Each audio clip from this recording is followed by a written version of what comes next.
Bonjour à tout le monde, bon après-midi, en ce dernier jour du mois de juin. Voilà, donc j'avais envie de vous donner quelques nouvelles de notre Yotish, de notre plan zodiacal. Voilà, donc c'est peut-être un horaire où tout le monde continue à travailler, s'occupe, mais c'est pas grave, vous le regarderez en replay et comme toujours.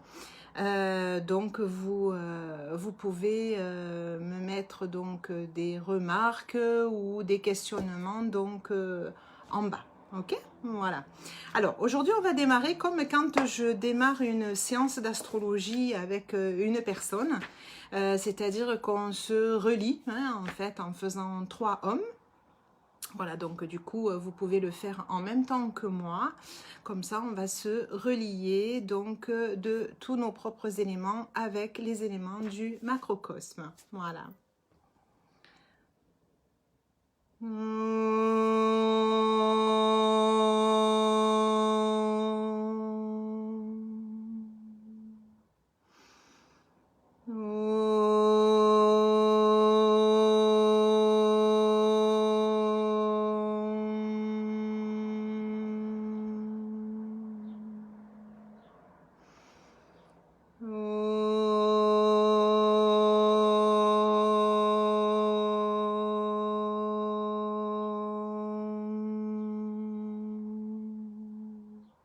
Om Bhurvuvasvaha Tatsaritu Varenyam Vargo Devasya Dhimai Jojomnata Chodayate.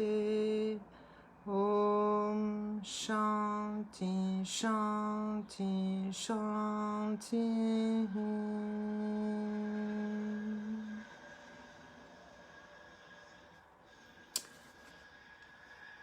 Alors, qu'est-ce qui se passe aujourd'hui? Alors, nous avions déjà donc nos planètes, alors toujours pareil, Jupiter, Saturne, Mercure et Vénus qui sont toujours rétrogrades.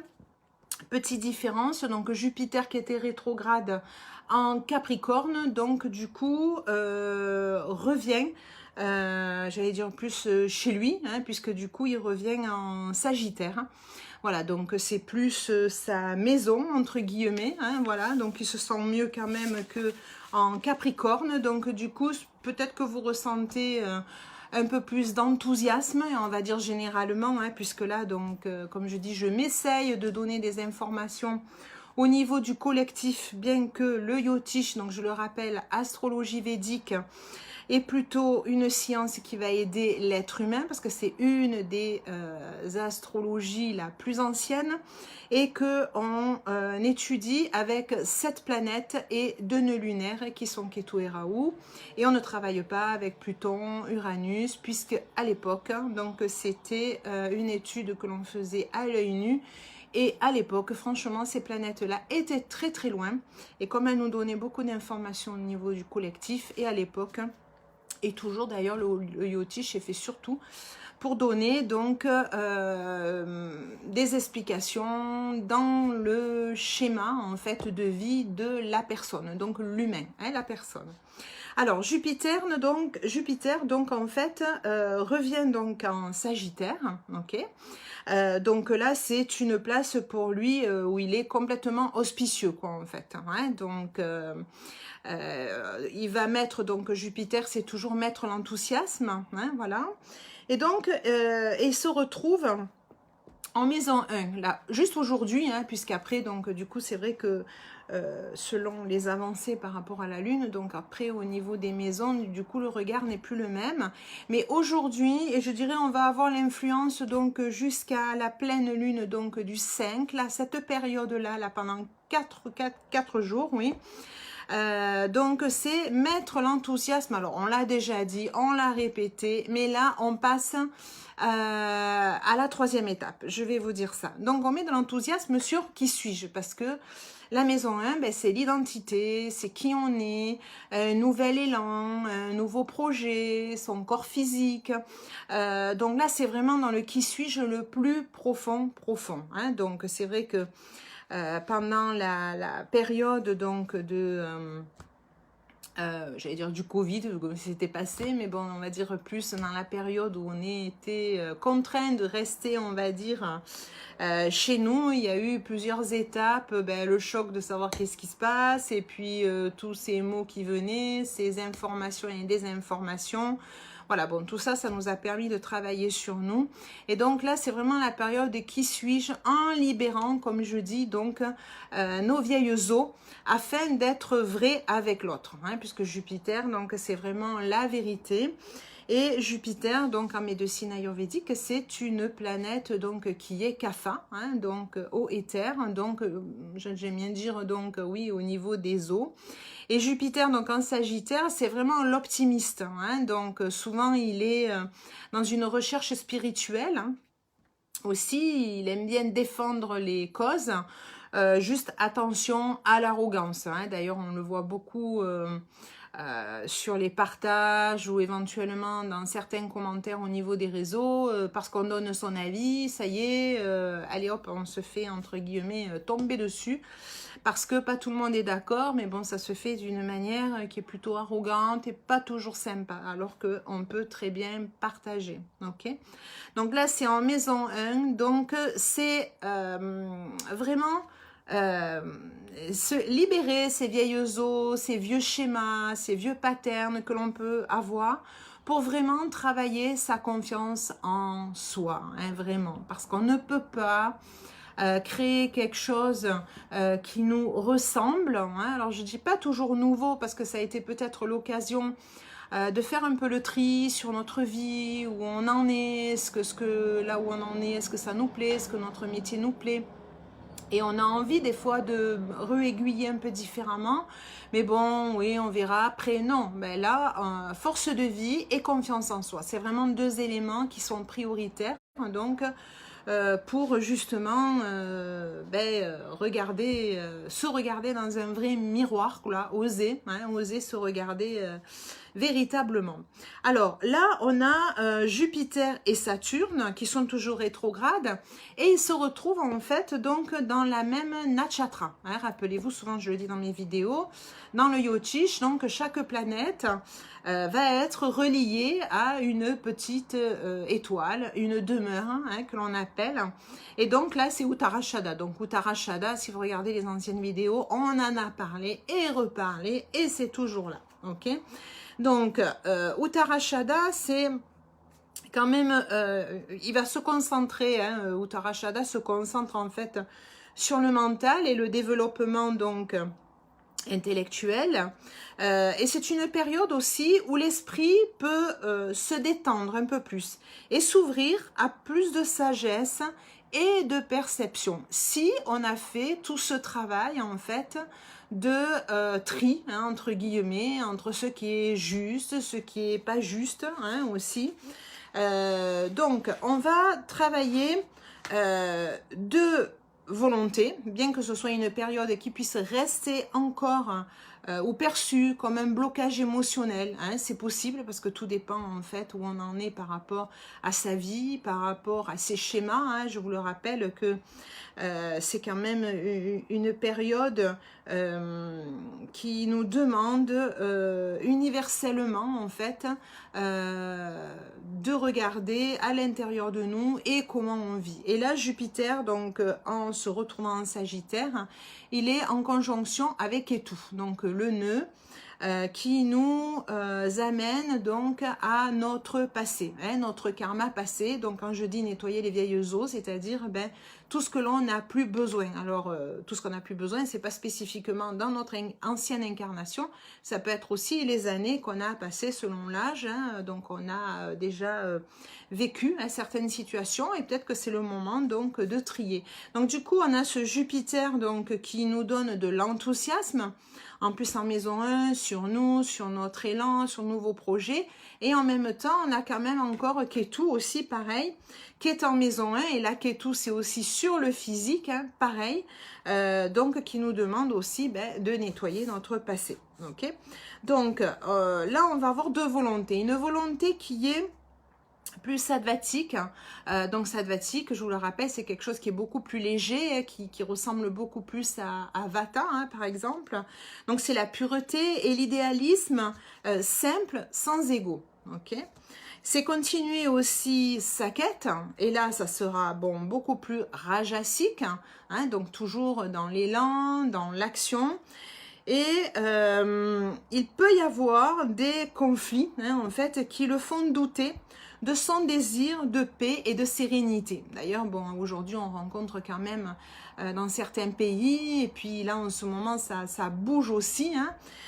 Donc, il peut y avoir des conflits qui remontent, hein, en fait, à la surface. Pourquoi? Parce que Uttarashada, en fait, déteste la tromperie, la fourberie, de toutes sortes. Et Dieu sait si on en a quand même droit depuis un bon moment, et c'est de pire en pire. Donc du coup, Uttarashada, quelque part, cette nakshatra, ben, elle s'attaque à ceux qu'il soupçonne donc de tricher, et ne se reposera pas avant de les avoir détruits. Donc si on est dans cette énergie-là, puisque bon, là c'est Jupiter et Saturne rétrograde, donc on l'a au niveau collectif, et ça c'est pour l'univers. Donc en fait c'est cette énergie-là, rappelons-le, Jupiter l'enthousiasme, et puis Saturne qui nous demande de servir, hein, qui est dans le temps, qui demande de la structure. Donc on voit les choses et puis on essaye de les structurer aussi également. Et on est dans une ambiance donc de tromperie, de fourberie, on ne sait plus qui croire quoi en fait, de tricherie, et donc ben là non, hein, c'est pas possible, donc on peut pas continuer. Donc parce que Uttarashada, il a une aspiration qui est idéaliste. Alors c'est vrai que c'est pas toujours facile, entre éventuellement des choses qui ne vont pas et quelque chose qui est très idéaliste, tout dépend à chacun quel est son idéal aussi, quoi, en fait. Ok. Donc on a traversé 3 périodes avec Jupiter, en fait, depuis le confinement et jusqu'à présent.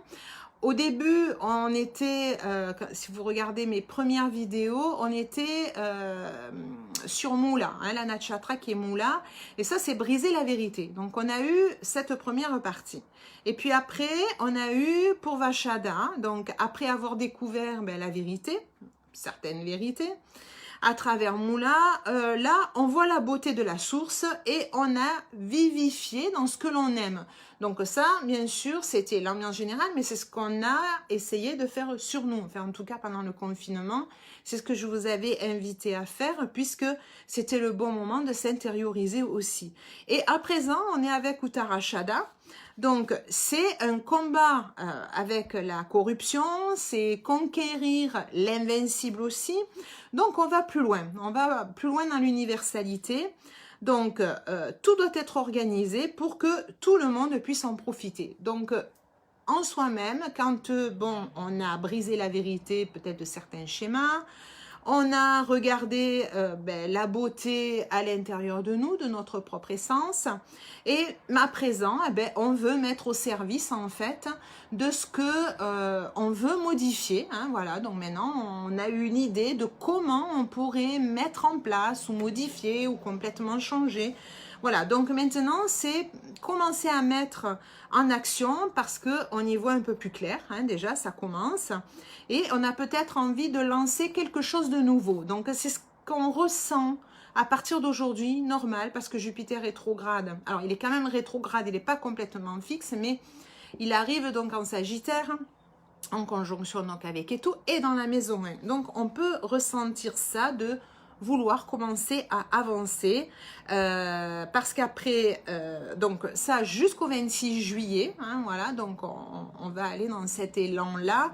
Alors attention, comme je disais, il y a toujours Mercure rétrograde, et Mercure hein, c'est tout ce qui est transport, c'est tout ce qui est communication, discernement qui est rétrograde. Donc ça veut pas dire que hop ça y est en action, ça y est, go, c'est parti. Alors c'est peut-être pas pour tous les schémas hein, il y a des personnes selon leur plan natal où ça va peut-être mieux avancer parce que les choses elles étaient déjà peut-être mieux préparées aussi, et puis ça dépend aussi des conjonctions de leur plan natal aussi, mais Mercure généralement donc est rétrograde, donc il fait retarder hein, donc éventuellement des contrats qui sont retardés, quelque chose qui peut être bien hein, ça veut pas dire que ce que vous avez envie de mettre en place, c'est pas bon, mais ça sera peut-être pas encore le temps, peut-être pas encore le moment, parce qu'il va y avoir des problèmes de communication, de discernement, pas les bonnes personnes, ou tout simplement pas encore le temps, mais ça va pas durer.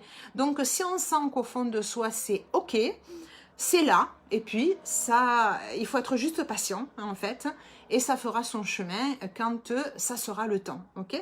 Donc là, on va rester dans Uttarashada, donc jusqu'au 26 juillet, et ensuite, on va retourner à Purvarshada, c'est-à-dire qu'on peut retourner peut-être voir la beauté de la source. Ça peut nous amener à faire des va-et-vient, de présenter, et puis finalement, on se rend compte que on peut encore approfondir, spécifier des choses peut-être qui bougent à l'intérieur de soi, qui nous permettent encore d'affiner les choses, et donc du coup on reviendra encore un peu, et puis on repartira encore. Donc ne vous étonnez pas, ça va faire ça en fait jusqu'à l'automne, quoi, en fait, ok? Donc ça peut faire des allers-retours entre des vérités, puis ces vérités sont brisées, puis on va reanalyser, ça c'est Mercure rétrograde, ok? Voilà. Et ça vous permet de revérifier en fait si votre source elle est vraiment pure, hein? Est-ce qu'on veut changer les choses juste par amour comme ça, ou de se dire ça j'en ai marre alors je fais ça parce que ça je préfère? Non, non, là c'est le moment d'aller vraiment dans notre projet de vie, le pourquoi votre âme elle est venue s'incarner. On va vraiment beaucoup plus profond, hein, celle qui va nous permettre de continuer à travailler avec bonheur et pas travailler pour des objectifs qui ne portent pas, quoi, en fait. C'est vraiment ça la différence, ok? Donc, Ketu, maison 1, Rahu, maison 7, là, aujourd'hui, donc, attention parce que dans ces changements-là, quand on va travailler, on risque de se fondre dans l'autre, hein. Donc là, non, on continue pas ce schéma.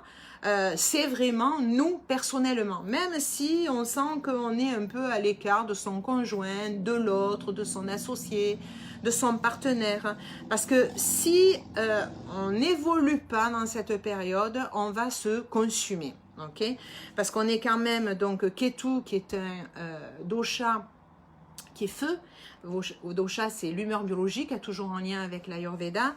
Et Rahu est vent, air. Donc, le feu avec l'air, je vous dis pas, ça brûle. Ok? Donc, entre ce que l'on veut lâcher et là où on veut aller, qu'est tout le passé, Rahu, notre futur, notre destin que l'on veut construire.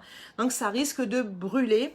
Mais c'est sûr que ça peut nous faire développer un petit peu une sensibilité psychique, c'est normal. On est quand même dans la maison 1 et donc du coup c'est nous, quoi, en fait. Hein, voilà. Alors on a Ketu et Jupiter en Sagittaire, donc comme je vous disais en conjonction ensemble.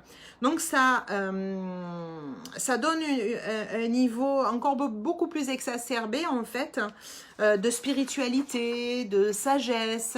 Donc on voit les choses vraiment avec intelligence, avec beaucoup plus de conscience, et on doit vraiment offrir ses dons innés tels que l'on est, hein, c'est-à-dire honnête, vrai, entier. Alors bon, pour des personnes qui sont déjà un peu sagittaires, c'est tout à fait naturel d'être comme ça. Pour ceux qui ne le sont pas vraiment, bon ben c'est à travailler, hein, c'est une période où il faut travailler vraiment ça, ok? Alors, Rahu, lui, il est en conjonction avec le Soleil et Mercure rétrograde. Alors, ça donne, Rahu et Mercure, ça donne une intelligence qui est vraiment exceptionnelle au détriment du cœur. Alors, attention, parce que ça peut donner des manipulations. Alors, Mercure, il est un peu rétrograde, alors ça ira pas complètement dans cette intelligence qui est dépourvue de cœur, quoi, voilà. Mais bon, on le voit hein, dans les mots, dans le non-discernement, des communications qui vont dans tous les sens. Mais Rahu et Mercure, ça exacerbe donc l'envie de communiquer, d'avancer, de bouger. Et des fois, la cohésion, comme je dis souvent, tête et cœur, elle y est pas, quoi, en fait. Ok? Rahu et Soleil en même temps, c'est vraiment une conjonction qui amène à faire du génie, comme je dis. Donc c'est aussi l'originalité, c'est oser, mais attention, si l'originalité, si le génie, si l'oser est mal placé, ben on le voit, hein, nos gouvernements, hein, par exemple, vous avez le plan natal de Monsieur Trump, par exemple, qui est exactement comme ça. Bon, mais on voit comment il met au service de la planète son génie et son originalité. C'est peut-être original, mais bon, il y a beaucoup de dégâts. Et nos gouvernements, ben, on le voit en ce moment, voilà. Hein, donc peut-être qu'ils veulent faire des choses différentes, mais bon, il faut voir comment elles sont placées aussi en même temps. Et Raoult est en Gémeaux, donc ce que l'on veut changer en lien avec les autres, ok? Et c'est en maison 7, donc ça sera toujours avec l'autre aussi en même temps. Et on a notre Mars, donc qui est toujours en Poisson, hein, pas comme dans l'occidental où tout le monde dit qu'il est en Bélier. Nous, il n'y est encore pas. Il cherche toujours à trouver la bonne solution. D'ailleurs, on le voit, hein, donc ça continue toujours. Alors, nous avons vraiment deux pôles, hein, puisque on va arriver après au fur et à mesure des avancées, hein, puisque ça c'était spécifique par rapport donc à Jupiter rétrograde au 30 juin. Et puis après, on va arriver donc sur la pleine lune après. Mais déjà, on a deux pôles, donc Raoult Ketu, hein, donc ça ne bouge toujours pas, donc Gémeaux, Sagittaire, Sagittaire feu, et puis Gémeaux qui est air. Avec pratiquement les mêmes aspects, hein, donc on a vraiment toujours Jupiter d'un côté qu'on retrouve de l'autre, Ketu Raoult aussi, et Sagittaire et Gémeaux, ce sont des signes qu'on appelle mutables, ok? Donc ce sont des phases qui sont transitionnelles qui vont être donc qui sont instables et malléables. Donc c'est un état qui est beaucoup plus subtil, hein, donc transformateur ou raffiné, et des éléments en fait peuvent provoquer donc l'instabilité, l'hypersensibilité et la désintégration. Donc c'est super fragile quoi en fait, hein, voilà. Et puis de toute façon c'est toujours pareil, quand on est sur feu et air, eh ben, ça peut toujours s'enflammer quoi en fait, ok. Et puis quand on regarde éventuellement sur la majorité des pays où il fait très chaud, donc il suffit hop d'un petit truc et hop c'est parti quoi en fait, ok, voilà. Et puis on va continuer donc jusqu'au 5, hein, donc pour la pleine lune et l'éclipse, donc c'est la dernière, hein, puisqu'on a eu donc les deux autres juste avant. Alors les autres, ils nous ont fait faire des remises à jour, hein, les dernières donc éclipses, certains questionnements aussi. Donc à présent, comme je vous disais, nous sommes en phase donc de base d'un renouveau, hein, voilà. Alors d'un renouveau, peut-être les choses elles sont toutes trouvées ou presque, hein, voilà. Comme je vous disais, attention, on a peut-être, voilà, ça y est, le schéma il est là. Donc à présent, on a peut-être un plan d'action, hein, qui est déjà là.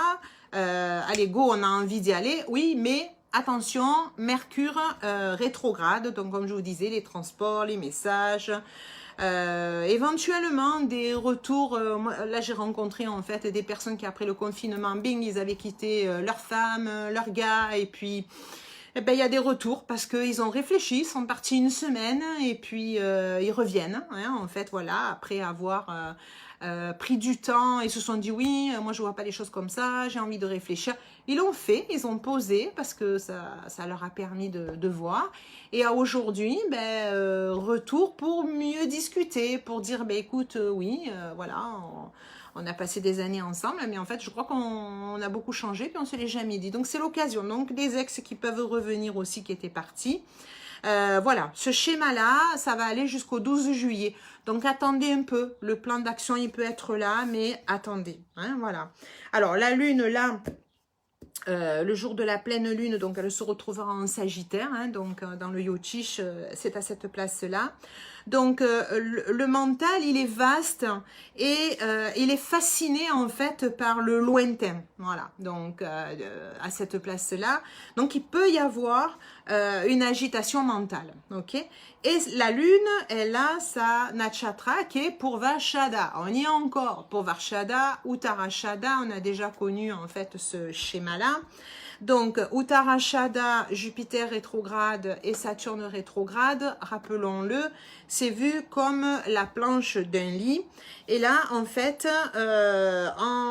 Uttarashada et Purvashada donc réunis à nouveau en fait, c'est vraiment la naissance de nouveau, un changement qui est psychologique, bien que l'assimilation en fait se fait en Uttarashada, hein, donc pendant Jupiter rétrograde et Saturne rétrograde, mais donc du coup il y a vraiment un changement ensemble, hein, donc à partir de la pleine lune, il y a vraiment une naissance de nouveau, en tout cas en nous, on sent qu'il y a vraiment quelque chose qui a beaucoup bougé, hein, en fait, voilà. Hein, donc, on va le ressentir comme ça, même si, comme je vous disais, l'action, elle est encore pas go, encore. Hein, mais ça fait du bien, des fois, quand, comme je dis souvent aux gens, c'est quand on est entre deux chaises, là, c'est là que c'est le plus instable. Mais quand ça y est, on commence à voir comment on peut voir les choses différemment, ouf, ça allège, quoi, en fait. Hein. Donc, patience, petit à petit, ça ira. Et là, à partir donc du 5, on a Ketu, qui est en maison 6, et Rahu, qui est en maison 7. Donc, pendant qu'on a la pleine lune, parce que c'est toujours des événements, en fait, qui nous font repartir, quoi, en fait. Hein, voilà, donc, c'est comme un bilan, hein, quelque part, au niveau de la pleine lune.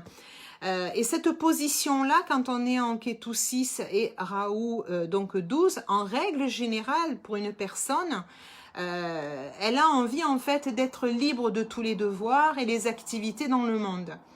Et en fait, pour atteindre cela, en général, la personne, elle doit se détacher de l'habitude d'attendre les fruits de ses efforts et de son travail. Okay, et si elle ne fait pas ce travail de détachement, quelque part, la personne sera jamais satisfaite de ses activités et peut tomber en fait dans des addictions pour oublier sa rigidité intérieure. Donc, petit à petit, alors c'est pas évident, mais c'est de se séparer de ces subalternes. Donc, c'est faire confiance que demain, on peut gagner sa vie de manière différente, ok? Donc, c'est prendre ça en compte, c'est nous apprendre encore plus un détachement plus important. Il se peut par rapport à tout ce qui s'est passé, il y a des personnes qui perdent leur travail ou qui n'ont plus du tout envie de travailler, mais alors là, c'est passé à un stade encore supérieur, hein. Plus du tout envie de continuer de cette manière-là, et bien évidemment, elles ont peur, je veux dire, de comment on va gagner de l'argent.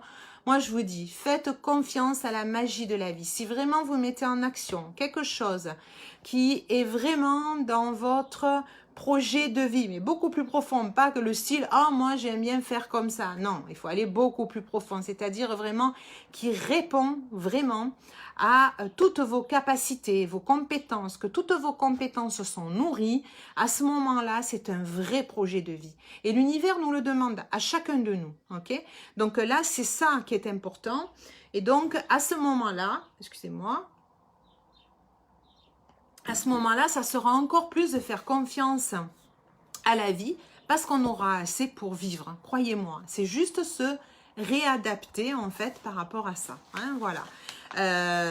Alors, je vais vous proposer juste de vous lire le mantra de Om Triambakam, hein, voilà, qui est en lien donc avec Shiva, donc les trois yeux, puisqu'on a nos deux yeux ici, et puis on a notre troisième œil, hein, c'est-à-dire Shiva, donc à ses deux yeux et le troisième œil.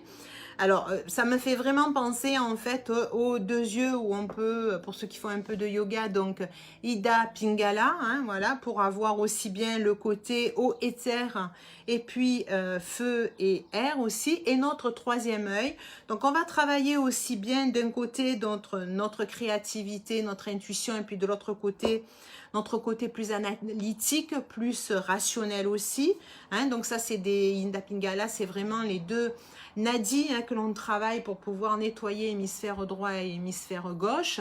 Donc pour pouvoir nettoyer et revenir en fait dans notre neutralité, notre intériorité et pour avoir une pensée beaucoup plus claire et objective, et comme ça on a une attitude qui est beaucoup plus calme, et là dans la neutralité, ben, en fait on en arrive à Rajas, et qui nous permet en fait ben, d'avancer, hein, d'avancer correctement. Voilà, donc Shiva, dieu de la destruction, mais en fait, il détruit ce qui ben, n'est plus en phase quelque part, mais c'est le bon, celui qui porte bonheur, quoi, en fait. Hein, voilà, donc on va finir là-dessus. N'hésitez pas, si vous avez besoin de partager. Je fais de plus en plus d'accompagnement, donc grâce à l'astrologie védique, puisqu'on accompagne aussi par rapport vous pouvez l'appeler comme vous voulez, votre mission de vie, votre vrai projet de vie, parce que c'est vrai que je recoupe, je peux aider les gens avec vraiment aller regarder les compétences de chacun et vous aider à vous orienter, à découvrir, à vous faire confiance, si vraiment toutes vos compétences sont bien nourries justement pour pouvoir avancer dans votre projet de vie. Hein, voilà, donc n'hésitez pas. Je peux vous aider donc à avancer dans ce schéma. C'est un schéma que je connais déjà pas mal, hein, voilà, puisque moi j'ai fait quand même pas mal de transitions et je recontinue à en faire aussi, hein, pareil. Donc voilà, hein, si je peux vous aider dans ces transitions-là à y voir plus clair, c'est avec bonheur, ok? Alors on va faire le Om Triambakam. Alors je vous le traduis, c'est Om. Nous honorons celui qui a 3 yeux, Shiva, qui est doux, parfumé, toi qui dispenses la prospérité, ou ce qui fait croire tout ce qui existe, comme un fruit mûr qui tombe de l'arbre. Puissais-je me libérer des liens, de la mort, car je suis fils de l'immortalité. Quand on se fait totalement confiance, nous sommes immortels. Ok? Om Triambakam Yajamae Sugandhim Pustivardhanam Urvarukamiva Bandhanan Mitya Mukshiyamamritate. Om Triambakam Yajamae Sugandhim Pustivardhanam Urvarukamiva Bandhanan Mitya Mukshiyamamritate. Om Triambakam Yajamae Sugandhim Pustivardhanam Urvarukamiva Bandhanan Mitya Mukshiyamamritate. Om Shanti Shanti Shanti.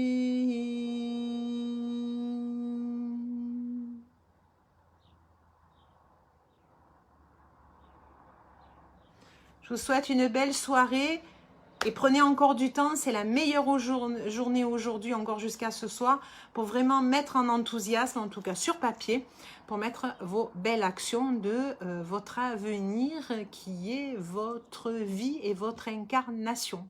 Voilà, à tout bientôt.